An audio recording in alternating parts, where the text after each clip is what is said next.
اگر آپ کی بیٹی بہنوں کے پاس موبائل فون ہے تو تھوڑے محتاط ہو جائیں. وہ اگر اس موبائل فون پہ ان لڑکیوں کو فالو کر رہی ہیں جو خود کو TikTok stars, Snack Video stars یا ولاگنگ یا اس طرح کی چیزوں میں خود کو سٹار سمجھتی ہیں، اگر آپ کی سسٹرز، آپ کی بیویاں ان کو فالو کرتی ہیں نا تو تھوڑے سے ایکٹیو ہو جائیں.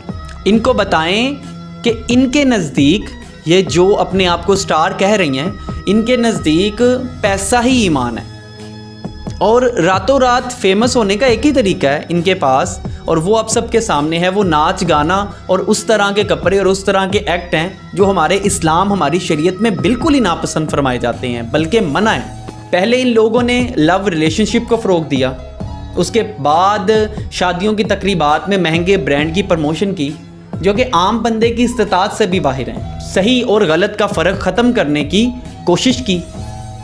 اس کے بعد پوری فیملی مل کے ڈانس کرتی ہے.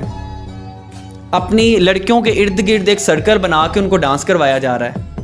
یہ شعور دیا جا رہا ہے کیونکہ یہ ماڈرن ورلڈ ہے. کیا آپ کی بیٹیاں جن کو فالو کرتی ہیں ان کی مائنڈ پروگرامنگ نہیں کی جا رہی؟ اگر ان کو کل کو موقع ملے تو کیا وہ اس طرح کی حرکتیں نہیں کریں گی؟ وہ بالکل کریں گی. اس لیے محتاط ہو جائیں.